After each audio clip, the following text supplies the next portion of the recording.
Today we're changing spark plugs in a 2006 Toyota 4Runner. This is a V6. I believe this method can be used, the process will be the same for 2003 to 2009 4Runners. Pretty simple. You only need a few tools. You need a torque wrench, socket wrench, some socket extensions, a 10mm, a 12mm, 5/8 socket wrench, anti-seize, some dielectric connection grease, electrical tape, and a screwdriver. So your first step is to take your 10mm, and you're going to remove this hood. There's only two little nuts here that you need to remove. I've already pre-loosened them. I'm going to save those for later. The hood lifts up, you pull it straight off. Pretty simple. Put that to the side for later. Next, to gain access to your passenger side spark plugs, you got to remove your air intake filter. This is a good time to replace your air intake filter if you need to. I'm sorry, this is the hose, but there's just two simple clamps right here you just remove, and this whole thing will pop out. There's your filter. You can go to the part store and get a new filter for that. Now you have access to your spark plugs and your coils down in there. First, we're going to go over to this driver's side. This side isn't as clean to get to, but it's possible. You just have to remove this bracket right here. There's a 12mm bolt here and a 12mm bolt down there. I've already taken out the bottom one just for ease to show on video. So once you remove this bracket, you have a pretty good shot. But you still got to remove a couple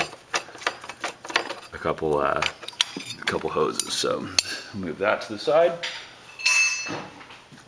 Probably want to remove about 3 hoses right here. It's not too bad. This is going to be your first one. Squeeze and pull. Just pull it back. Now you have a little bit better access. This little sensor right here, you just squeeze the butt of it, pull it off, push it to the side, and then I removed this one too. This one might be hard with one hand, but squeeze and pull and just kind of move off to the side. And these down here can be pulled off and just kind of moved out of the way. So now you have all right shot at these ones. Your next step is going to be to remove the sensors or the electrical connection, and these are pretty easy to remove. You just use a screwdriver at this little tab. You push with your thumb on this tab, this part of the tab, and pull back, but I use a little screwdriver to help it get it over the lip. So that pulls straight off. You use another 10mm right here to get this one out.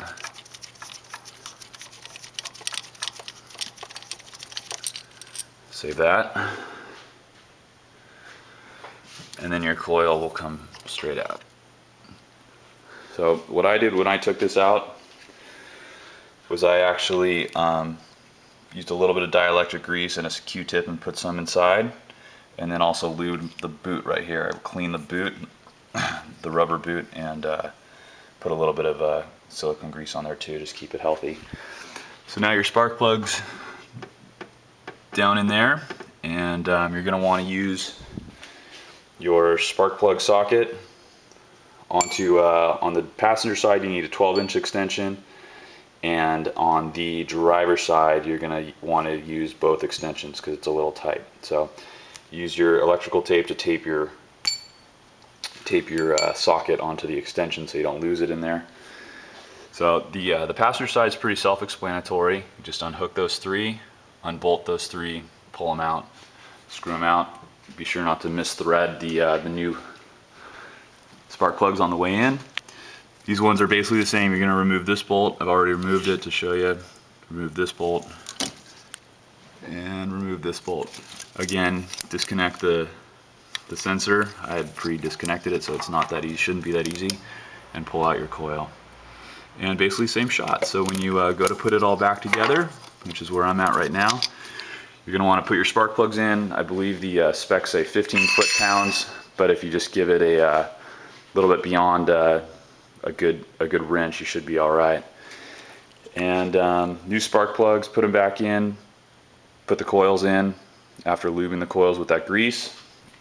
This stuff's pretty cheap. Put the spark plugs back in, screw down the coil, attach the sensors, and then do everything in reverse order. And pretty simple. They say every 30,000 miles. All right, have fun.